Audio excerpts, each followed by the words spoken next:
Okay, I've got no mic set up today. This is just running through the phone. So if you can tell me how things are sounding, I've got some music playing on speakers.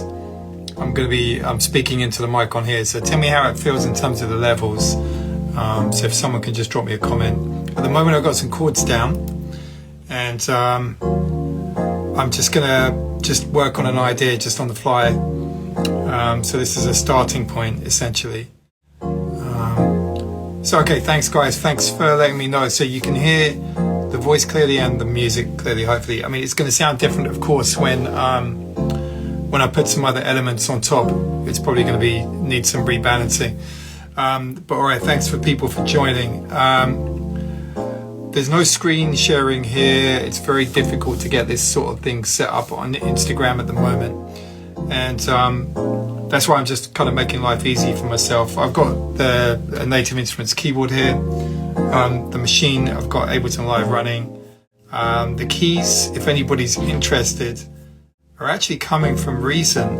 So I've got Reason running as a rack inside Ableton Live, and the instrument I'm using is the ID8, which is a real kind of basic bread and butter workstation, and the patch that I'm using is part of the electric piano collection, and it's a preset called Digital, which is a very much like an FM kind of DX7 kind of set of keys. And I put an idea up last night actually, and it was actually incredible, the response, because there's been a lot of positive words back.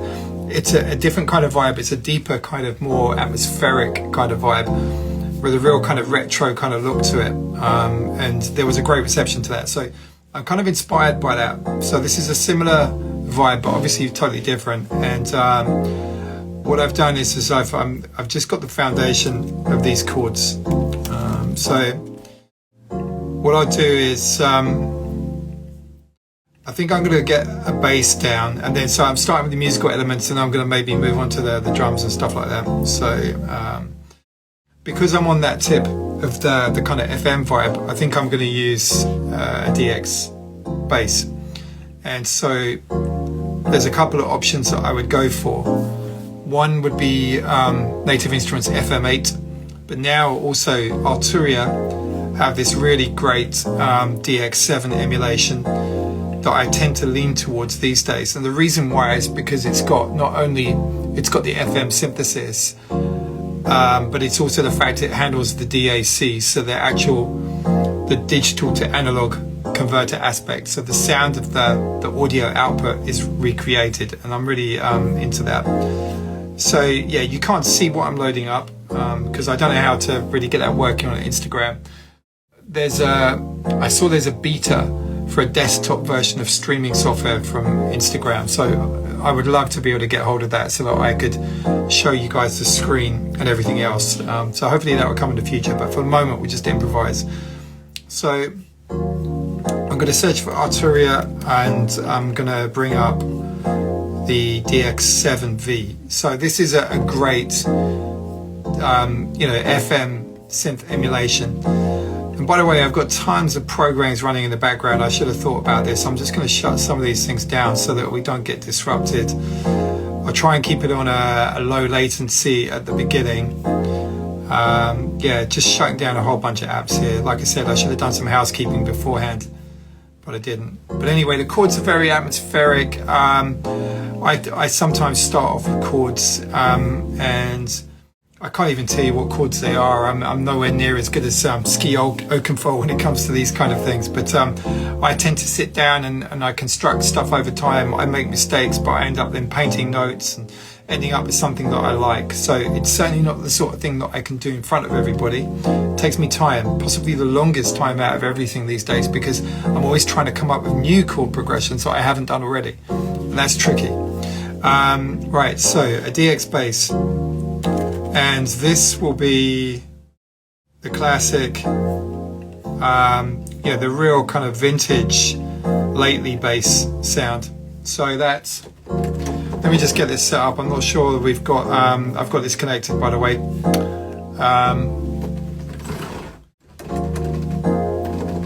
Yeah, no, it seems to be okay. I just need to check something. Yeah, it's because I've got solo on. Okay, give me 2 seconds. For some reason, 2 of these are running. Just need to remove something. Why is that bass running? Oh, I know why.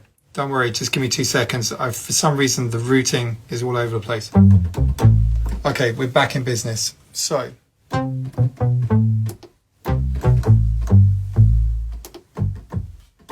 Okay, it's going to be pretty low.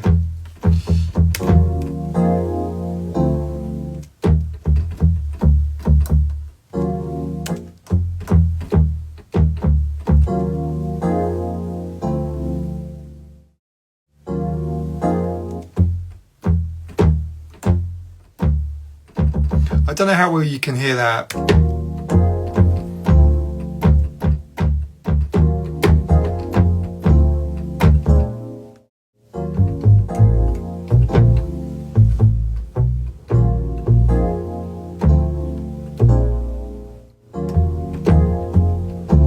Okay, so I'm going to get something down to start off with, based around the first chord, and then I'll go and work out what I'm going to do the second part there. So I don't know if you can hear this.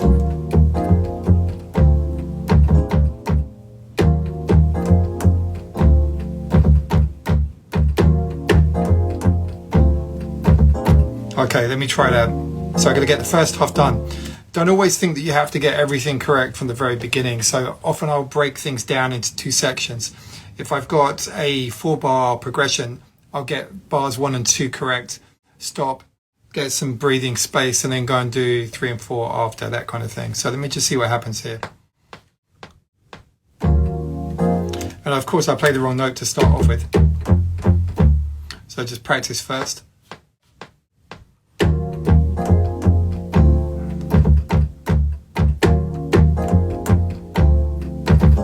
Okay, so I know that there's a different note at the very end there. So I kind of got that in. And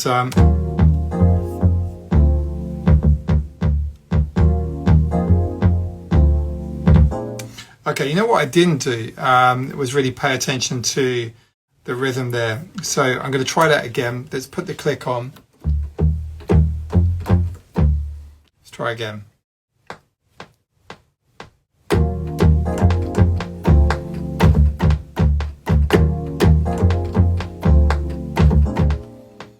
Okay, so that's better.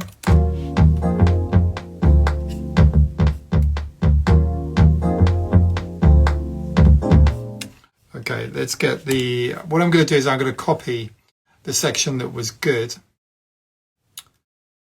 and then change some notes probably.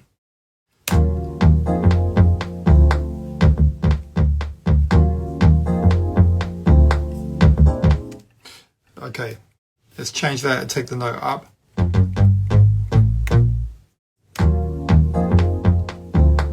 The other thing about this particular bass patch is that maximum velocity doesn't sound great. So I'm going to bring that down a bit to warm it up, because the higher velocities create a brighter sound, and that's not what I'm after here. I want to kind of bring it a bit more kind of warm.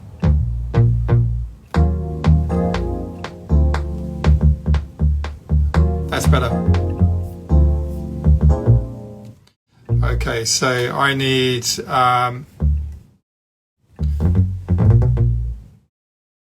copying a couple of notes over, see how that sounds.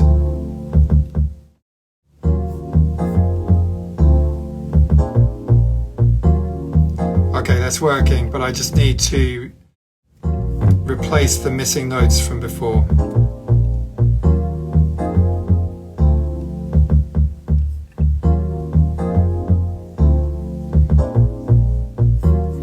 Going to extend some of these notes. The other thing is that the note lengths are really critical, and having that contrast between sometimes shorter note durations and sometimes longer durations creates a sense of interest. And often when you've played something in, you might find that maybe on the first 2 bars that there is a consistent set of note lengths, but then on the second, the 3rd and 4th bars, maybe there's an inconsistency. So sometimes it's good to copy the durations to look in the actual sequence, and then get those, copied, the durations, and get them matching up. So there are a few durations here that I feel I need to extend, so I'm going to do that.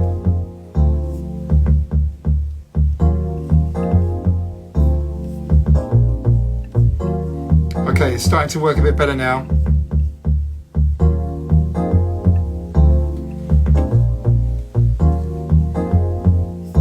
Okay, that sounds wicked, I think. So this is an interesting way to start. It's chords and bass. Then we're going to fit the other elements around. So quite logically, it's going to be something along the lines of drums, I would have thought. But then I'm starting to feel, in a way, I might actually just start with some percussion. There's something that feels like it could do with that kind of vibe. And so I'm going to bring in something. I'm going to set up a new MIDI track. I'm going to bring in something for percussion. I'm not sure exactly what I'm going to use just yet, but I know that in Contact, I've got a good collection of percussive kits. So I'm going to bring in Contact. So Native Instruments Contact is a sampler. It has some very extensive libraries. A lot of the Native Instruments products these days are using Contact as a front end. So some percussion. There's a whole load of library stuff here. I wish you could see this. I've got a whole bunch of things here. There is a decent set of drums. Right, Drum Lab, for example, is a great instrument. It's got very realistic sounding drum kits, but equally it has really great percussion too. So I don't know exactly what I'm going to go for here, in all honesty. I'm just going to play around with some things and see what comes up. And let's just see. Okay, so I've got some bongos. I just need to set my outputs on here so that we can hear this. Okay, now that's very, very oversaturated.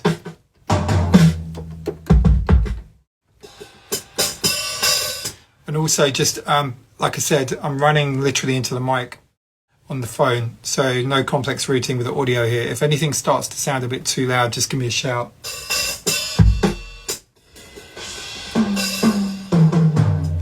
Okay, so what I'm going to do is I'm going to find these toms. I don't really need these toms. I'm going to see if I can replace these with something.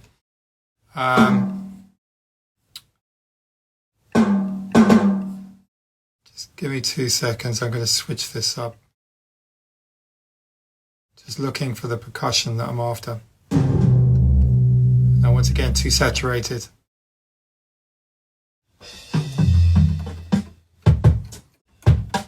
I can't. Oh, here we go.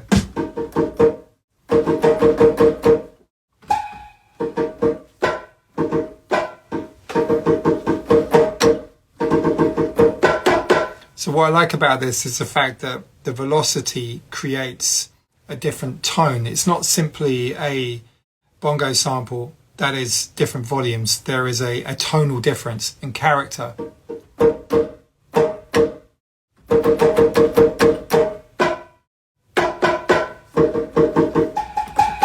That woodblock's nice as well. Just too loud at the moment. I'm going to bring the volumes down.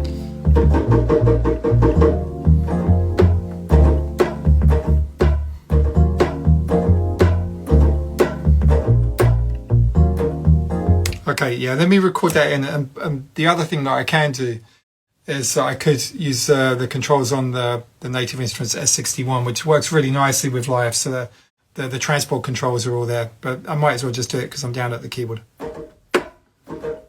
So I'm just going to record a little kind of bongo thing in there, see how it sounds.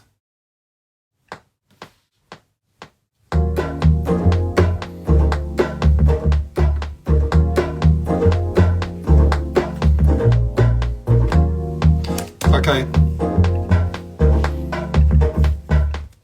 So at the moment, it needs quantizing. I've got a funny feeling that I've got everything set up to triplets. I don't think I want that at the moment, to be honest. So I'm going to go back onto that bass and re-quantize that.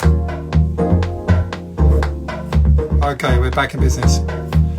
So, just going to turn this up a little bit. And the bongos sound great. I might introduce some other kind of element on the percussion. So I'm going to duplicate that clip, trigger.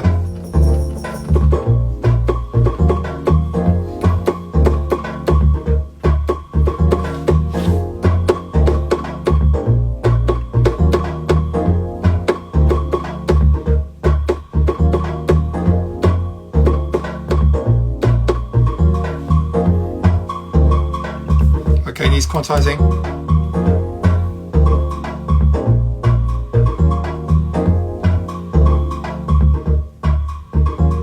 Yeah, okay, so that's working. Just one question actually, for those of you listening with headphones, is this in stereo? Because when I've been doing live streams using my proper kind of like audio stuff, I've been using this box, which is from IK Multimedia. I'm trying to see if I can show it to you. I can't find it at the moment. But anyway, what it does is it routes all the signal through into Instagram, but it ends up being in mono. So it's here actually. I just need to just drag it out. So this is the thing. I've got this, if I do, say, DJ mixes live, I've got it coming out of Tractor to RCA phonos.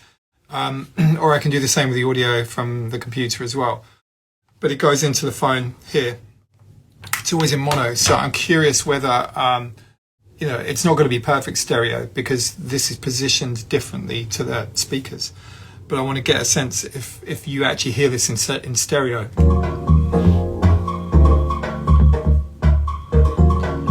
What I think I'm going to do is I'm going to splash the percussion with some reverb, and let me solo this.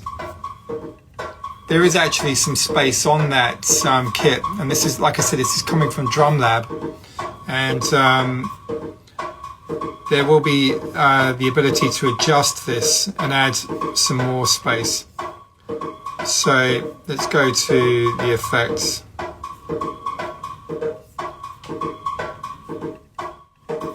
Well, I might actually load a Native Instruments reverb on top. So there's one called Raum, I don't know how to pronounce it actually. R-A-U-M, Raum, I don't know, maybe. But it's got a great sense of space around it. So I'm going to load that now. Way too much, totally flooding that. I'm going to take the mix down. Also going to reduce the decay. But there's a real nice kind of vibe to that now, some space. I think what I might do though is I might EQ the percussion and remove some of the bottom end there because it's quite heavy. Just looking at the EQ, there's tons of sub on there. So I'm just going to thin that out and then see how that sits on top of the chords and the bass.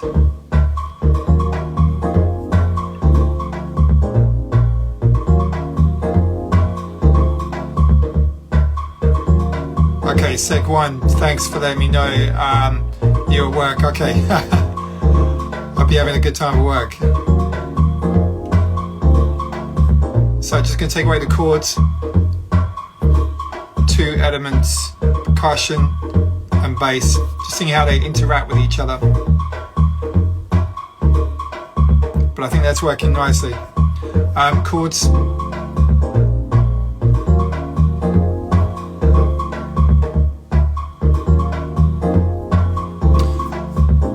So yeah, that percussion's working nicely. Like I said, it's a Native Instruments on Contact. It's Drum Lab. So I might get some other textures.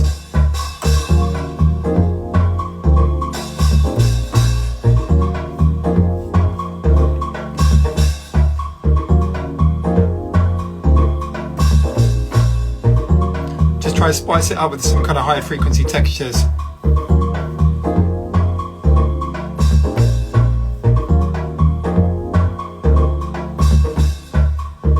Okay, I'll record that in.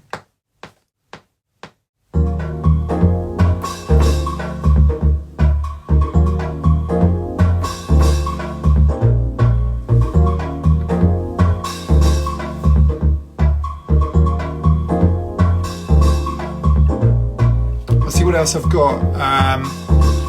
I can bring in some other kind of, maybe some high frequency, maybe a tambourine or something.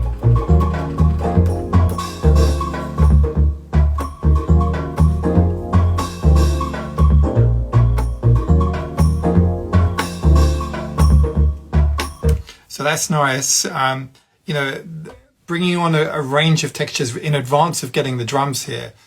So just trying to create an atmospheric bed of music and percussion and texture, and then to add on top the drums. I've actually got, I'm going to put the reverb into a long decay, put the mix up. Don't know if you can hear that, but it makes the tambourine kind of splash with space and high frequency energy. So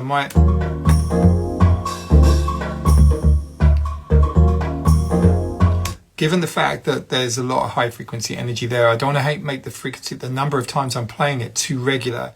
So I might alternate and just have a couple of those in there. Let's have a listen.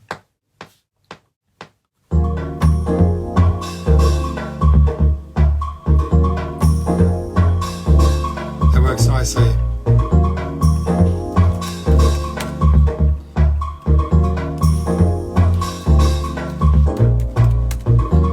What I'm going to do is I'm just going to check the velocities on there. Because that was feeling like it needed some work. I'm also going to just tighten that up.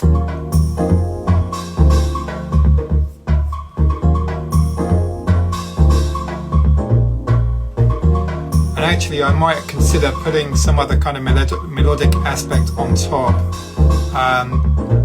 Seeing as we're on that deep, it's almost like a kind of Larry Heard kind of vibe, you know, that's that real old school kind of deep Chicago house. So I'm going to go back to that DX again, so the Arturia DX7V. Because what happens, here's another thing about the way I work, is when I start putting the elements down, what tends to happen is I start to hear things in my head. And it's not, generally I don't have the ideas in my head at the very beginning, because everyone always has this thing where they say, how do I get the ideas in my head down into a DAW? Personally, the ideas are not there at the very beginning. I just start playing around with stuff, and then all of a sudden things do start appearing. So I need to have at least a few elements down before anything starts happening. And actually, I've just got to say a couple of shouts. Actually, Charles Caliber, how are you? Good to see you. And Jack Disley, thank you. And DJ Covert, thank you as well. And also just joining now, Annual Mystery 83. So thanks, guys. We'll see what happens with this. The interesting thing is that my family are not here at the moment. So this gives me a rare opportunity to just spend some decent time maybe going through this and sharing some of the experience with you. So I've got the DX7V.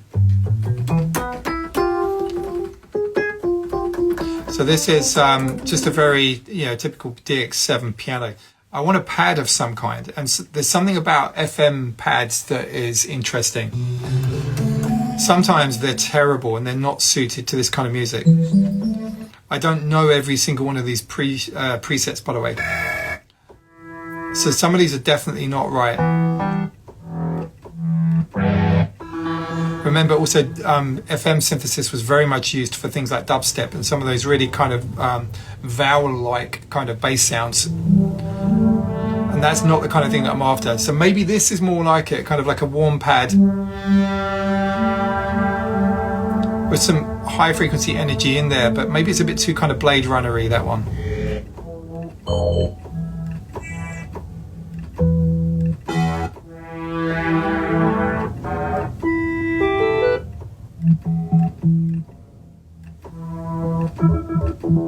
Let's get some context again. I'm going to put the backing back on.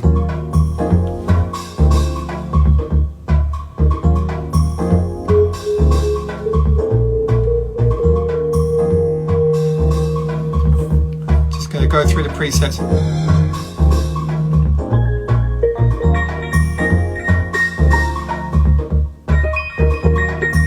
Now that's actually quite nice, but I might need to just bring that down. It's a loud volume. It's not a pad. But you know, when you're going on these journeys and trying out sounds, sometimes things all of a sudden jump out that you didn't expect, certainly if you're not familiar with every single one of the presets. So initially I was looking for a pad sound, but this actually sounds quite interesting.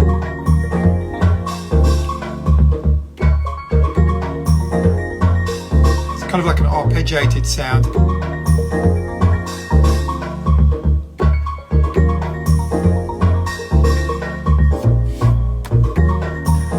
Going to move the phone so you can see the keyboard. Hopefully, it's hard to get everything in frame. Okay, that's better.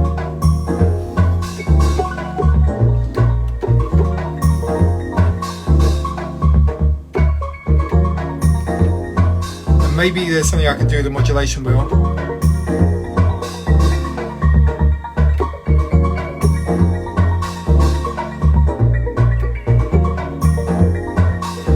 Okay, that's a definite candidate for inclusion. That's not necessarily going to be at the very beginning, but that's something that could happen as part of the arrangement.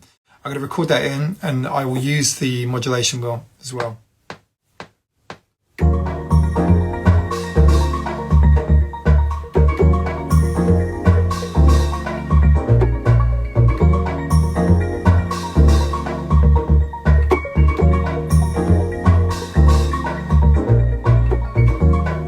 Okay, that sounds good. So what I did was I let it run for a period of time to allow for sufficient variation. And I think that created something that wasn't precisely the same pattern every time that I did that. So I'm going to call that up. And let me just set the correct duration for that. It just needs to be the correct length. And let me just listen to that back.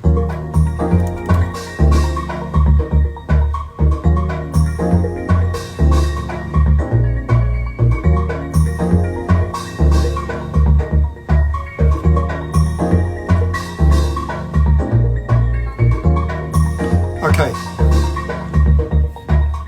so that's nice, but like I said, I was looking for a pad really, so I'm going to set up a new MIDI track. I'm going to drop in another instance of the DX7, which is the Arturia version, and it's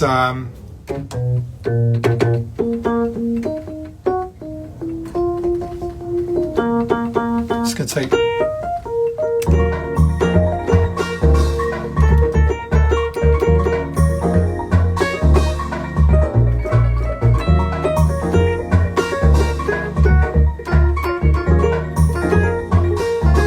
So I want to get more of a pad sound, but I'm just having a listen, checking out some of the notes that I feel work. So there are definitely some notes that work better than others. So I'm just going to go back to the pad. Okay, that's probably more like what I was looking for. That's a preset called Silky Pad on the DX7.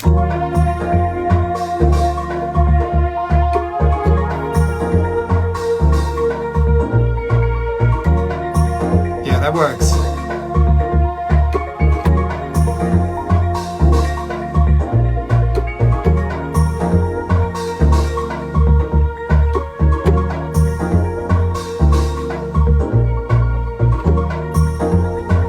Okay, yeah, I'm going to get something like that in. Just going to improvise for a bit, leave it running.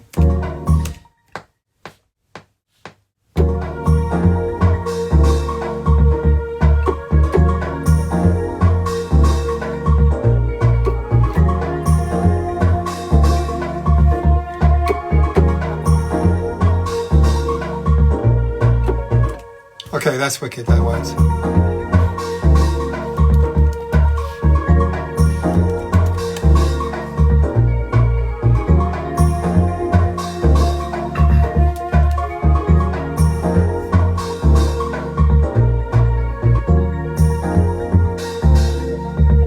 Now, interestingly, I've just taken the percussion off. I started to feel that maybe there were too many elements running simultaneously.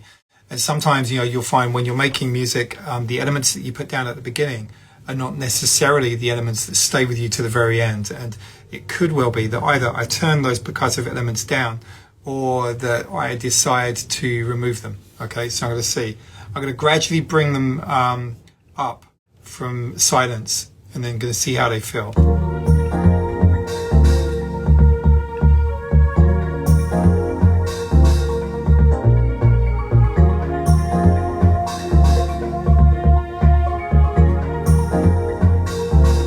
Okay, so I think the percussion sounds good in the background, so I've just taken the level down. And just really so that I can hear that properly, I'm going to take the arpeggiation off as well.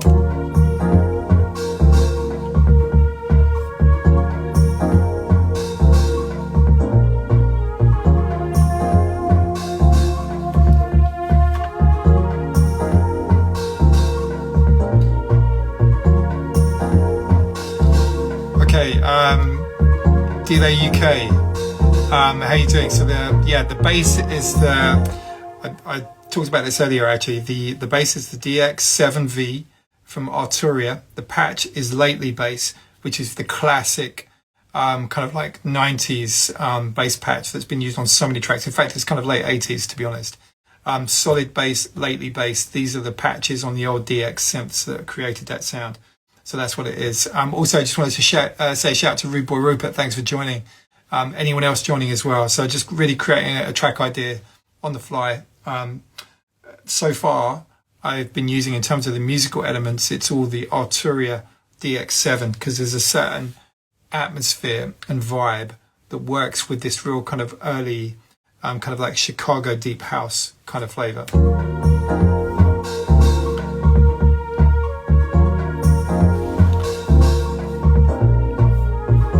And the percussion I created earlier using Contact, and it's a drum kit called Drum Lab, and it's just a bongo and a wood block. Yeah, Alex. Yeah, I know Alex. Yeah, he's one of the few people out there that I would say these days understands the sound, and he really gets the sound. You know, so he's definitely the kind of person that would choose the right sounds for sure. So my challenge now is actually to put some drums down that don't kind of dominate and ruin the atmosphere and the vibe. So yeah, this is the when you're doing your compositions, if you're thinking about where do you start from, you have to think about the pros and cons of the starting point. You know, if you're starting with a kick and you're starting with your drum elements, then potentially it's going to steer you down a path that means that later when you introduce some musical elements, that you're going to have to make some changes. If you do the other way around, if you start with the music first, then you start to bring the drums in, perhaps you're going to end up feeling that it's going to be adding too much. So there's a subtlety perhaps that needs to happen here because of the atmosphere that I've built up already. So in terms of choosing what happens next with regards to the drums, that's an interesting challenge because it could be that I end up taking it down the wrong route. And I know for myself, you know, when I've been making tracks, that quite often the starting point is not necessarily the same as the end point, you know, so it's always a journey. So if I don't know how long this is going to run for, but you know, you're going to certainly see some of that journey happening on the fly. And there are decisions that you make as you go. And sometimes it's more about feeling it and trusting your inner kind of gut, really. So look, I'm going to add some drum elements in a second, but I'm just going to listen to it and vibe on it. In fact, what I'm going to do is I'm going to take the pad off. Let's take it right back to the core of the idea, which is the chords, the bass, and those subtle kind of textures of drums in the background. I could use Machine for the drums. I could use all manner of different plugins for the drums. I could use a drum rack. But the other thing that is going to be a challenge is thinking about, and I'll stop the music just for a moment, the kick and the bass. This bass is a particularly thick, rounded, warm bass patch, which means it's got a lot of sub energy. So if I'm going to overlay a kick at the same time as those bass hits, and quite a few of these hits on the bass when I'm playing that and on the keyboard are occurring on the beat, then I've got to consider what happens between the kick and the bass.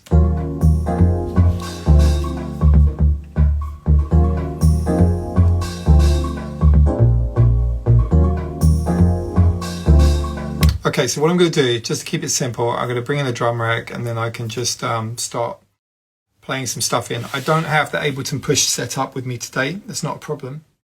I'm going to use a keyboard. Okay, so you'll get to see it, all of the stuff that's going on. I'm not going to use Machine on this case, but I love Machine, all right? So it's always about what feels right in terms of the vibe.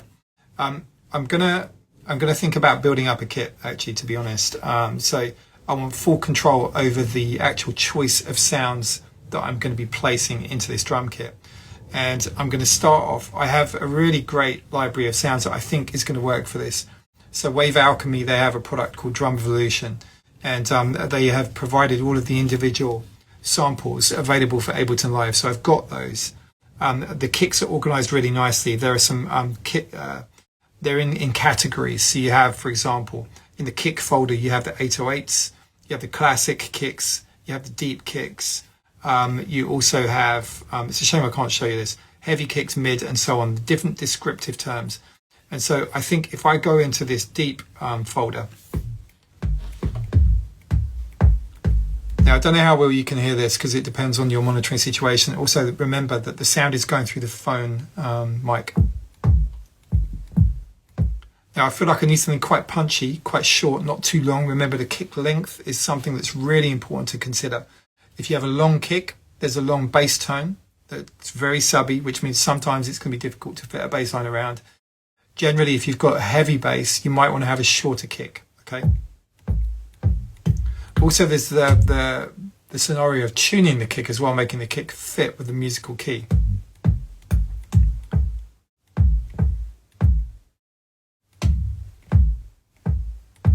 Now, there's something I really like about this particular kick. I can hear the pitch envelope on there, because remember, with analog kicks, it's about taking a sound from high to low pitch very quickly. So you can hear that. And to be honest, this is quite long. And what you can't see is the duration of the sound. So this is running for about 450 milliseconds, almost 500 milliseconds, which is, what is that? That's actually a second, isn't it? So I need to shorten that. This is running with the one-shot mode, so it's playing as long as the envelope is set. Let me see how that feels. It's definitely not going to stay there, but I'm going to think about getting it in. Going to consider the pitch of this against the bass. Going to consider the volume of this against the bass, and consider also those notes the same time when the kick and the bass are hitting together at the same time. But I'm just going to get a straightforward 4 to the floor down.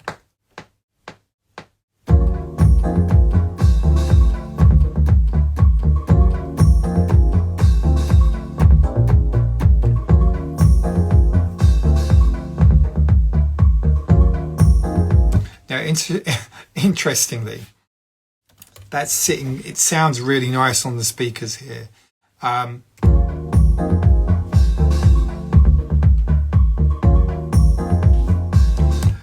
Every now and again it feels like there's a little bit of a clash going on.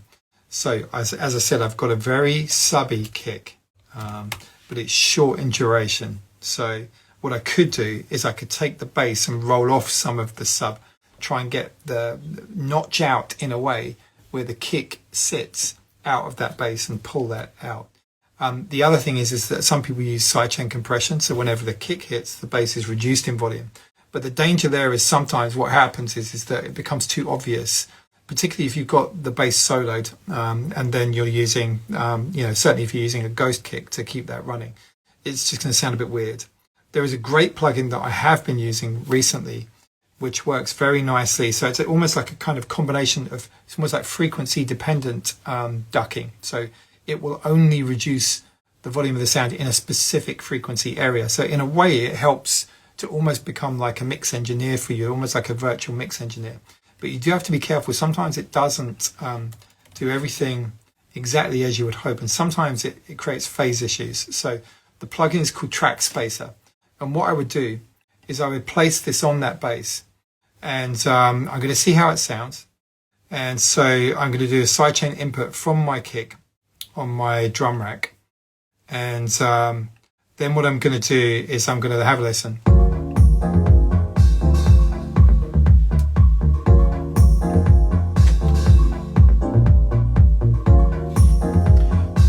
Okay, so I think that's sounding good. So look, very, very simple at the moment. It's just the kick. And, I'm going to think about some other textures. Remember, this is quite atmospheric at the moment. It doesn't feel like this should be a real banging peak time club tune.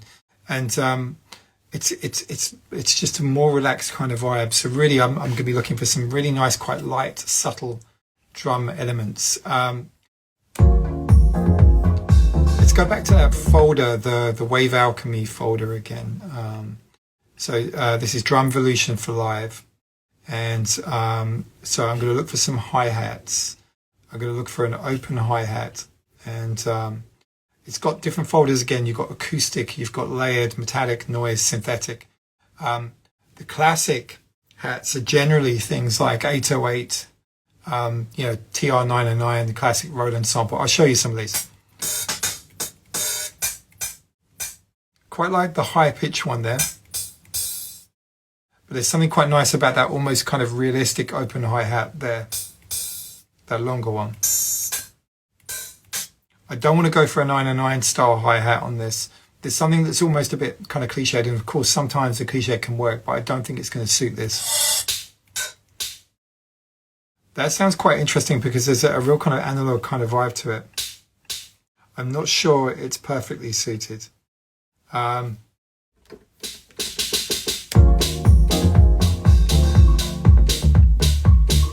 do actually quite like it.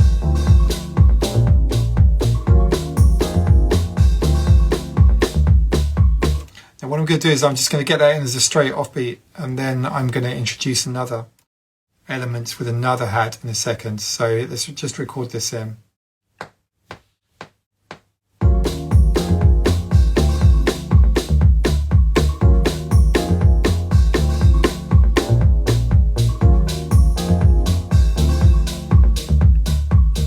Okay, so that's in there now. Let me just do something. I just did a double hit on one of those. Let me just get these quantized. So yeah, I like that. But what I'm thinking, right, so I feel like it needs something after. So the 16th after the open hat is very commonly a great place to put something. And you'll know what I mean in a second. I'm going to bring on another sound.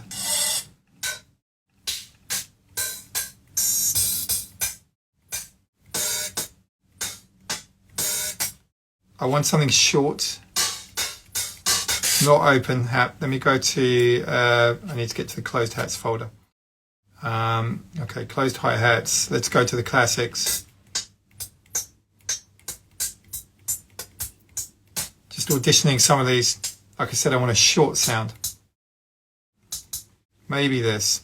I'll show you what I mean because I'll put it into the programming. So like I said, the 16th after the open hi-hat.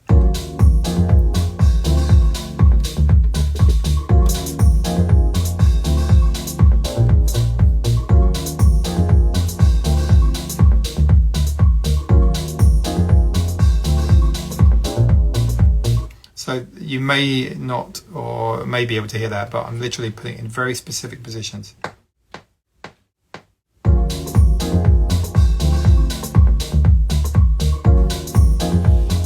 So that's it. I just need to quantize that. And at the moment, the quantizing is totally straight. There's no swinging on there. And that's unusual for me because I tend to put swing on almost everything I do. But you can hear after the open hat, it's a little closed hat. Very subtle, very subtle. And in fact, what I might do also with the open hat, let's just get the open hat running. So this open hat, I might add a small echo after this. Yeah, because we're going for atmospherics here. And so a small echo, a very short feedback echo could be nice to add some space. And maybe I'll put that into stereo by using a ping pong as well. So ping pong is the left and right motion. So let me see. So delay. And I want to take this down to really low feedback. So can you hear that echo? Let me take it off. So the offbeat hi-hat is very, very defined. But when I add the echo, you know, this is the delay on Ableton Live, it adds a short echo after. And I might change the grid size.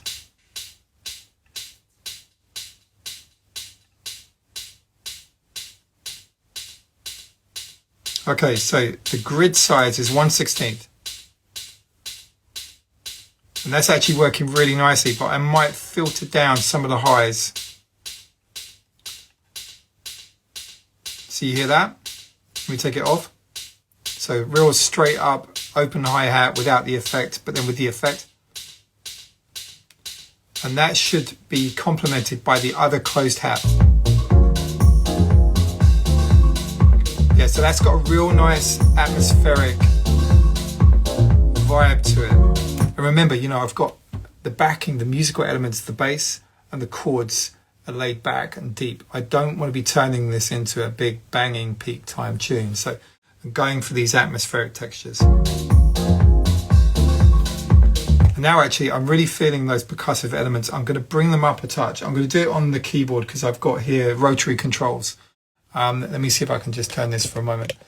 You can see, hopefully, that there's a mixer, right? So here's a mixer. I can adjust the volumes. So I'm going to bring that slowly up. So this is the bongos.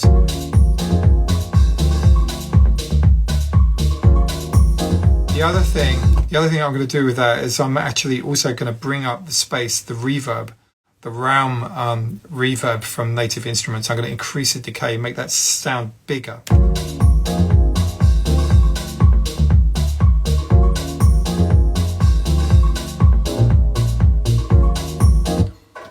Just so you can hear this.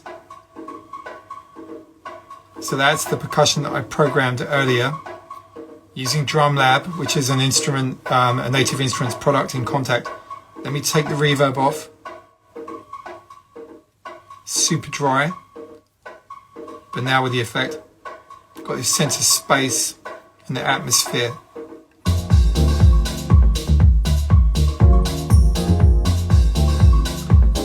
So if you were here from the very beginning, it's hard for me to tell who's here, who's not. I could see new names coming up, which is great. And thanks to everybody joining. If you were here from the very beginning of this stream, and of course you can watch it as an archive, you can come back tomorrow. It's all going to be here from the very beginning. I started with the chords, so it's just the chords. So in the time since the beginning of the video, I've added the bass line, I've added the percussion, I've added other elements, musical elements that you possibly haven't heard yet. So there are others. And all of the musical elements at the moment are coming from the Arturia DX7V, which is a version of the old Yamaha DX7 keyboard, and it's great. So let's bring in some of those other musical elements. So there's the arp. I'm just going to bring that down. Then the pad.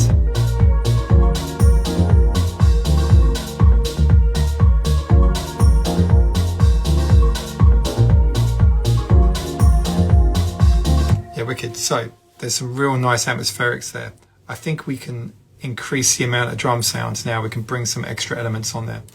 I'm going to duplicate that clip. And I think the most obvious choice would be something like a clap, but the clap I do feel could benefit from some space around it. But remember, we've got other elements in the mix here that are going through plenty of reverb, but maybe we end up with something way too splashy. Bear in mind also, if you go to a club, certainly a warehousey kind of club, that when a track plays on the club system, depending on how how well it's treated, you can get lots of reflections as well. So don't feel you have to kind of overdo it when it comes to those spacey effects, because certainly space itself will add some texture. Delay UK, a finger snap. Yeah, I think a finger snap would sound great.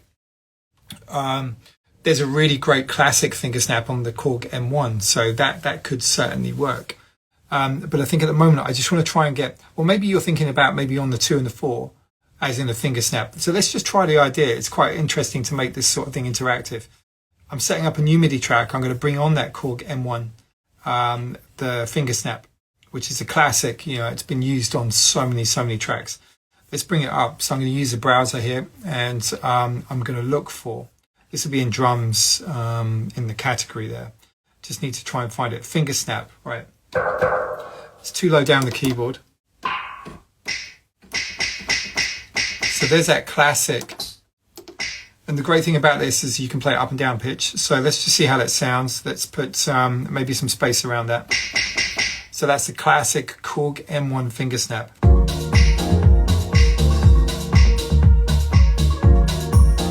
But what I might do is not do it so regularly. So if you remember, the tambourine is occurring on the beat 2.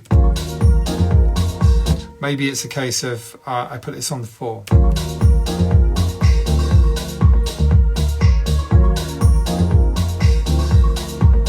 I quite like it on the second beat. Let me just see how that sounds.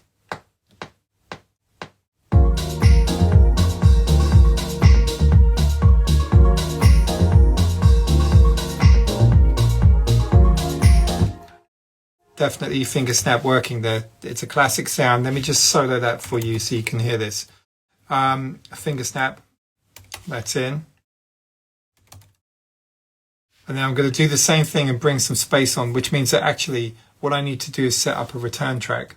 The return track is going to have a reverb that I can share across many of these sounds. So far I've been applying that reverb on the insert, and that can be a bit wasteful if you don't need it. And also, when you get lots of different reverb tails, they can sound like they're clashing with each other in the mix.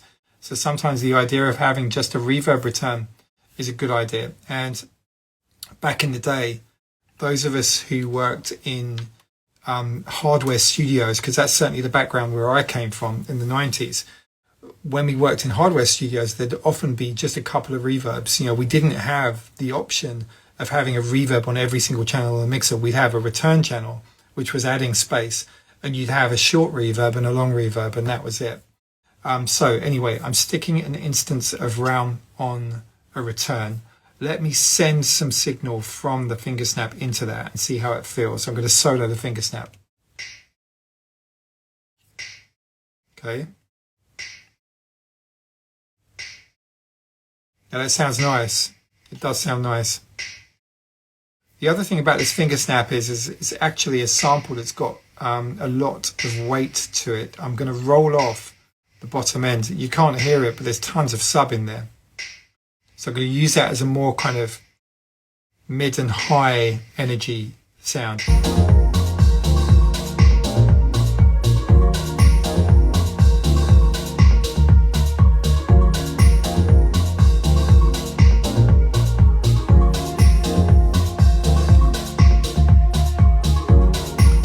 Just going to take off the pad and the arp.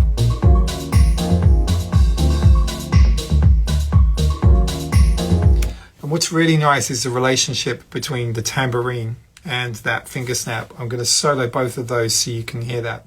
So what happens is every now and again, the tambourine is providing an extra high frequency energy splash at the same time as the finger snap. So there's the tambourine, and then off, tambourine, off. So it's almost like call and response. You know, call and response is very, very useful in composition. So it's where something happens and then there's something replying in a way. So you have something, it's a conversation between different elements. I'm just going to bring the tambourine up so you can really hear that.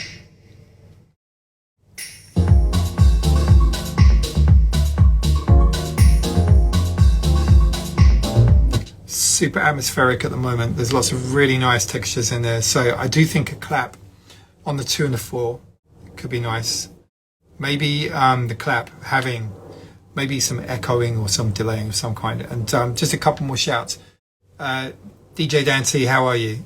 Thanks for joining. So we're doing a composition thing from the very beginning. Started off with a musical idea with just some chords and been building up everything since and explaining everything. So if you've missed stuff, you can go and watch the archive once it's up at the end of the session. I'll make it available for people to go and check out, rewind all the way back, and you can see all of the decision-making process as we've been going through. And this has ended up as a very much a kind of like an early Chicago deep kind of sound, almost like Larry Heard, Mr. Fingers. Certainly not deliberately so, but subconsciously I think I'm channeling that kind of era.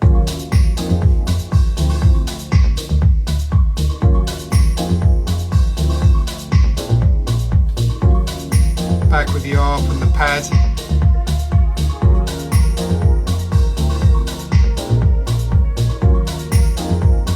And this is definitely that kind of maybe this is that 5-6 a.m. kind of vibe.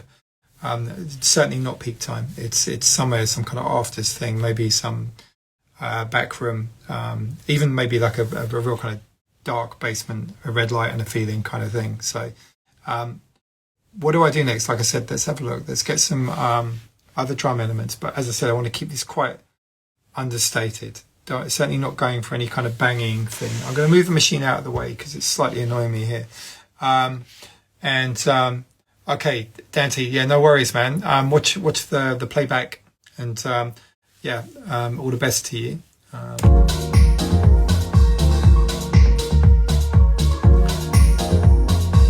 yeah, let me go through those Wave Alchemy samples again. So as I said, it's a great library. It's Drum Evolution for live, based on one of their instruments for contact. So I'm going to go through claps.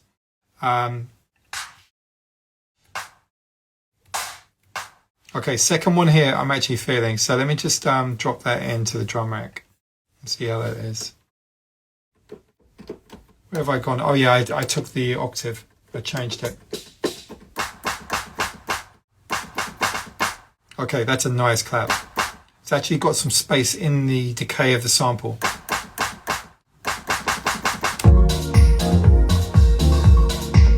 And really what I don't want to do is overcook this on the drums. Let me take off the pad and the ARP again. We're going to strip it back. Let's think about what am I going to do here with these drums. I don't want to over dominate this.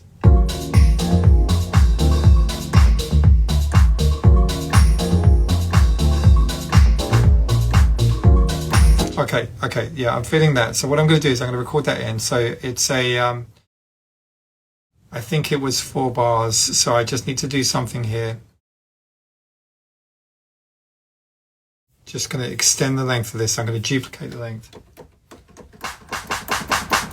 Yeah, okay, so here we go. Let's record this in.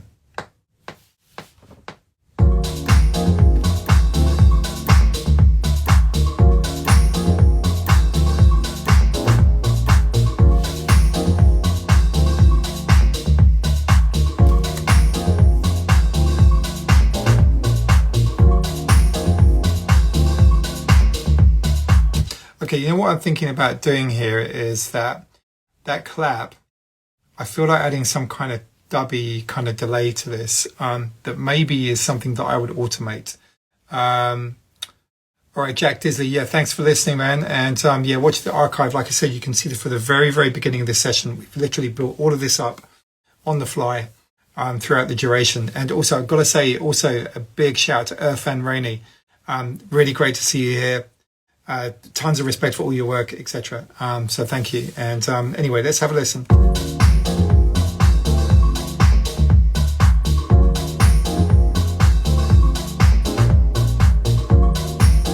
So yeah, as I was saying, on that clap, maybe like a Roland Space Echo kind of vibe could be good. And I'm after something really quite simplistic here. So I don't know if you've ever tried it, but in Guitar Rig, and I've got Complete Ultimate, and so Guitar Rig is one of the effects in there. It's actually got a great, a very simple kind of Roland Space Echo delay in there, and I've got a funny feeling that could work really nicely here. So ironically, for a deep house track, I'm going to bring in a guitar plugin. So Guitar Rig. Sorry. I'm going to bring this in. So Guitar Rig as an insert onto that clap. And I'm just going to play around. I'm going to set it up with this kind of space echo style sound, because I think that could be quite nice to play around with. So I've got components. I wish I could show you what's going on here. So go to components, go to delay and echo. And there is a thing called tape echo. And I'm just going to play around with this. Like I said, it's on the clap, right? What I want to do here is just see what happens, right? So let me just play with this. I'm going to adjust the timing.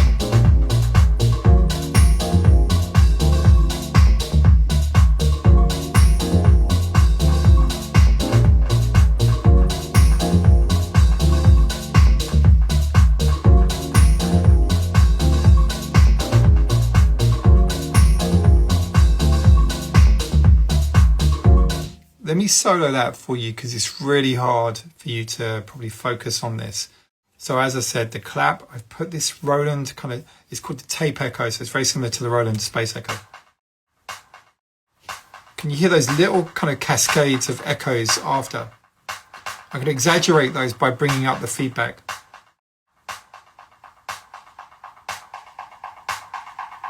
So we've got that real kind of classic Jamaican dub delay. And this is what I was talking about automating that over time to create a sense of a more organic kind of journey. So what I'll do just to simulate that is I'll bring it back into the mix. And then why don't I strip things back? Let's take away the chords. Let's just have the bass, the beats, and that clap, and I'm going to play around with that so you can hear it. So let's take away the chords.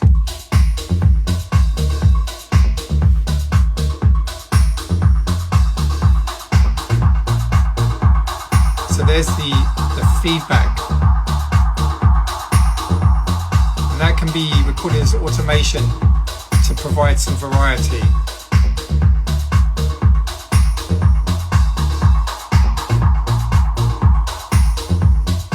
So it's all coming off of that clap. Okay, so there's more about adding these atmospherics.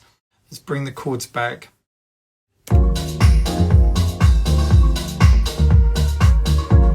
Bringing the pads back. Let's take the feedback up on the clap.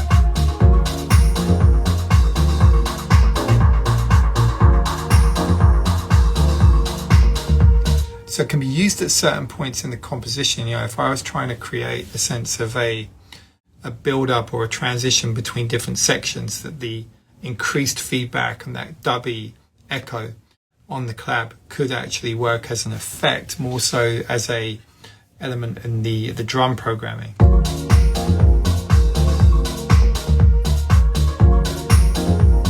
So let's solo the drums on their own. Let's have a listen to those.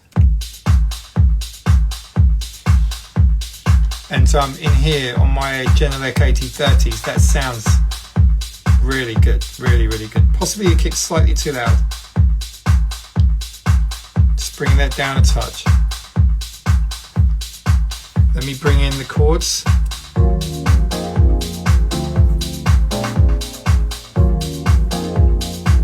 Yeah, it sounds wicked. Honestly, it sounds so good this side. Just gonna roll off some sub on those chords because they're heavy. It's like the fundamental down there is about 60 or so hertz.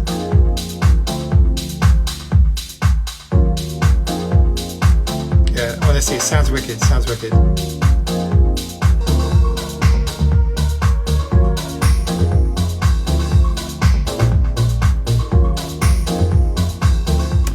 Now what I must do before I do anything is save.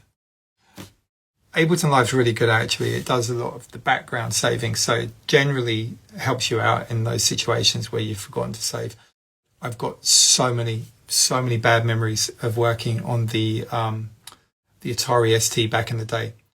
The amount of times that thing crashed when there hadn't been a most recent save was a nightmare. And we had a floppy disk. That's what you had to do. So you had a floppy disk in the side of the Atari ST, and you'd be saving everything on there. Yeah, shocking horror stories. I even remember one track that I created, and then Atari, Cubase, it was running, so it just died. I then had to remember everything that I had done on that composition and replay everything and load all the sounds up again, do everything, recreate everything from scratch from my head before I forgot it because of the fact that the computer crashed. So we're in a world of kind of luxury these days. It's a lot easier. So anyway, I just saved that.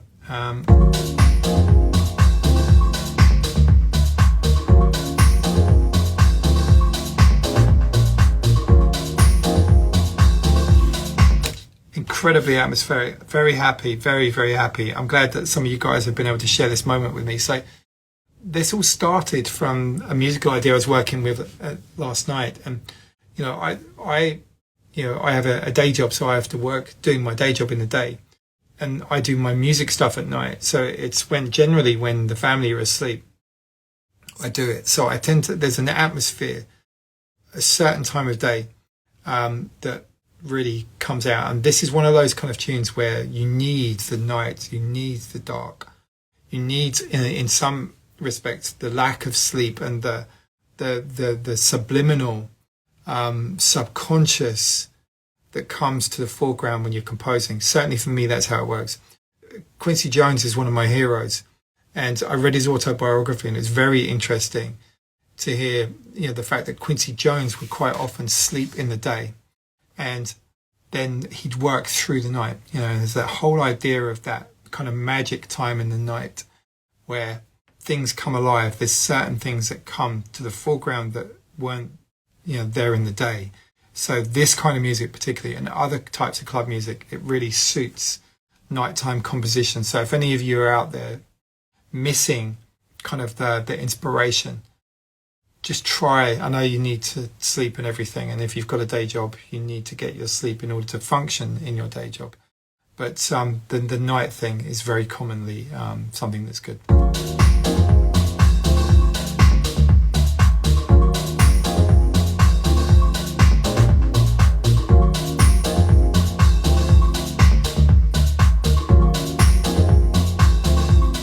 And when you come up with an idea, sometimes you get lucky and there'll be like a killer groove that you can manage to listen to on repeat. If you do that, you're lucky. Some of the grooves that we create are not great with repeated listening, but I definitely feel like I could listen to this a lot. When you're a music maker, you have to get used to listening to your own things over and over and over again and not get bored of them and just learn to love them. And then to also, I find with my compositions, if I listen to them a lot, particularly say if I'm falling asleep or in the morning early, if you're half asleep, half awake, sometimes what happens is you start to hear the missing elements that you need. And so if you make a note of those, you can come back when you're next at your computer and then you can put those in or attempt to put those in. So yeah, there's definitely something in the repetition and the subconscious.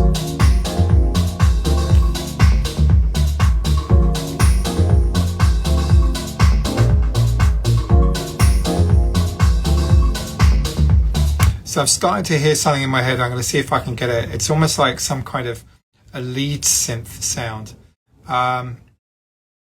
Creating a new MIDI track here.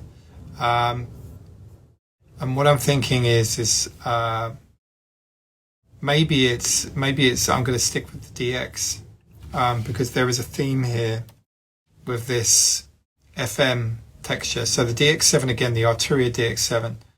I'm going to search through the leads. So I'm starting to feel that it's like a lead synth sound. This is probably not going to be it. Definitely not it.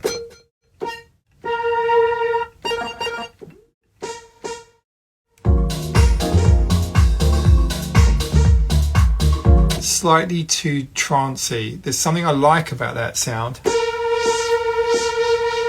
Also a bit of modulation, but it's slightly too ravey. I need something a bit more subtle. And one thing that I've never studied is FM synthesis, so I can't get in here and manipulate these sounds. I can do analog and various others, but not FM. It's a little bit too loud. I'm going to bring it down.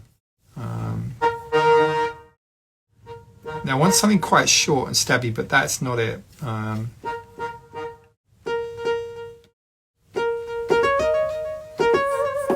Oh, okay. Yeah, there's something about this.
So I've just been playing around, just seeing what happens. You know, I'm not musically trained as so much, so when I look at the keyboard or when I feel the keyboard, I don't know what the notes are. But what I do is, as you've seen, I've been trying to work out where the notes are that feel good to me.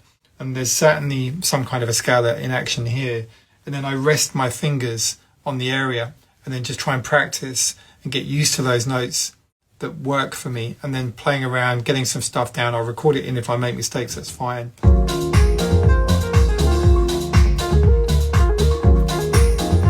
So something I like about that riff, that's kind of what I was hearing in my head, you know, short, kind of synthesized sound. The modulation was lovely.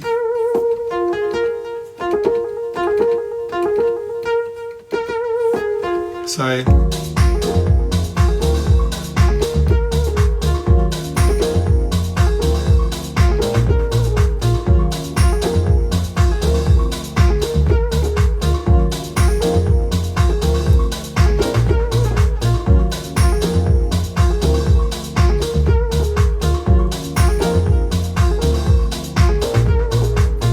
okay, I'm going to get it in. It could be for a later section where things pick up a bit.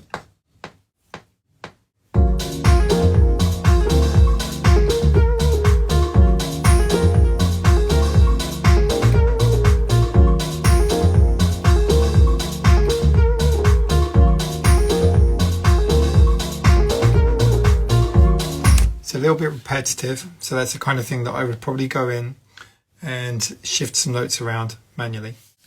So let me just put this in some kind of lead riff.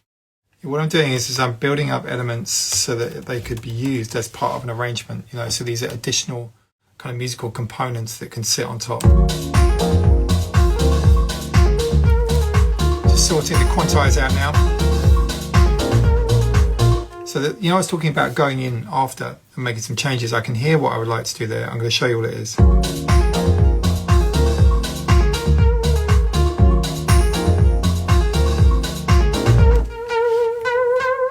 So I've shifted the note up a couple of semitones.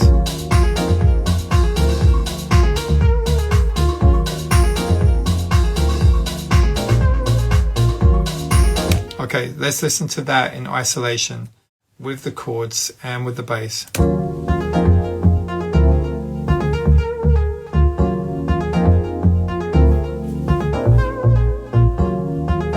So there's a variety there because the chords shift, remember, so we couldn't have exactly the same, so that needed to flow a little bit better with the other notes there. That's great. I'm going to copy that over.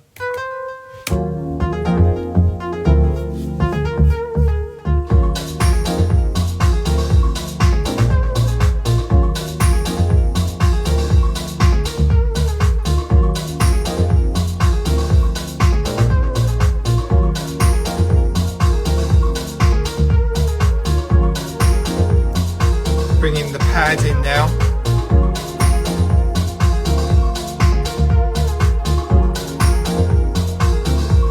And now the alt.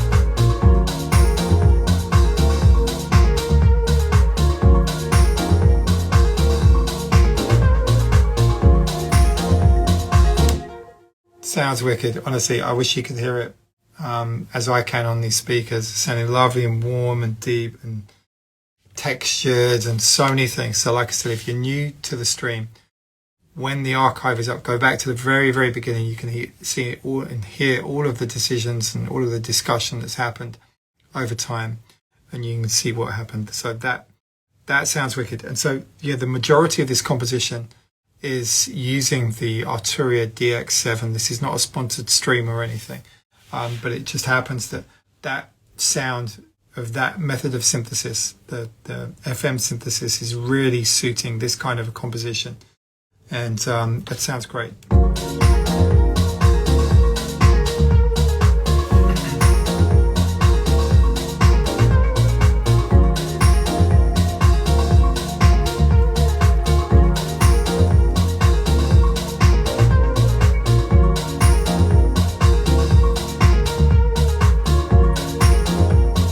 Strip it back,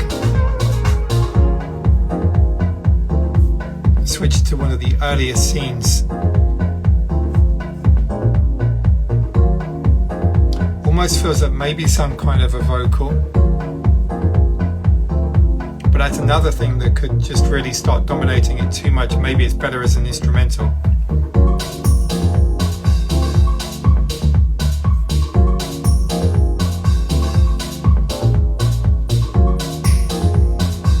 Just going through some of these progressions through the scenes.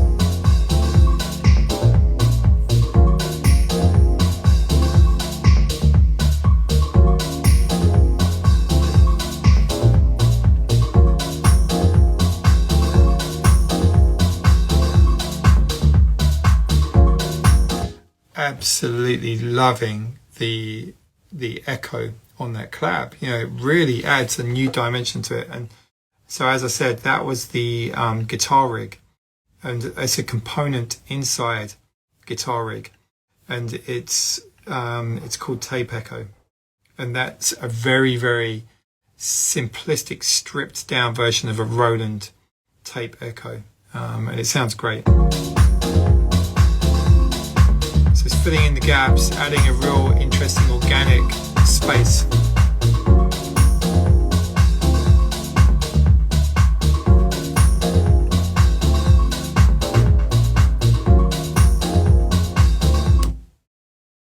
Once again, saving as a matter of precaution. So yeah, I mean, look, I think that's probably enough at the moment. I want to thank everybody that's been part of the stream and listening in and watching and commenting. And thanks for all the suggestions and everything. I think we've ended up with something really great here, which I will spend time to complete whenever I get time, and so it's quite likely, this session tonight has been, I don't know, an hour or so. It's quite likely that the completion, the finishing part of this track could take months. It really could. There's a track I've got coming out next week, which is a song. And that is something that I started at Christmas when I had COVID. I got the bulk of the musical idea down, but then spent months, not continuously, but over a series of evenings, working on refining it and turning it into something. So working with a singer who was remotely sending me stuff. So we haven't met. It's not in person. It's all about being sent elements and putting those together and spending essentially a long time getting this thing complete. So who knows how long this thing could take. It could be, let's say tomorrow night, I have the focused energy to get this into an arrangement and get it all done. Maybe I need to take some space from it and come back to it. There's something magic about doing a composition, getting space, forgetting about it, coming back to it, being reunited with it. And sometimes that's exactly the motivation that you need to get that thing finished as well. All right, so DJ Covert, thank you. Delay UK, thank you. DJ Clinton UK, thanks for joining. We're just finishing up. I would suggest I'm going to put the archive up, go back to the very beginning. I'm going to play it for you just now. This is what we ended up with.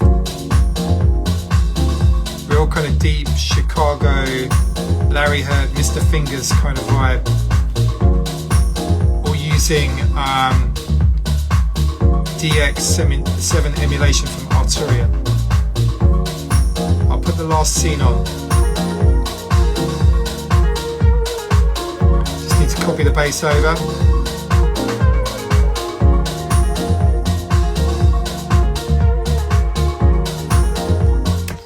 Alright, wicked. So that's it. Have a great evening, or if you're in another part of the world where it's the beginning of the day, have a great day, etc. And have a great week. Okay, thanks for joining me.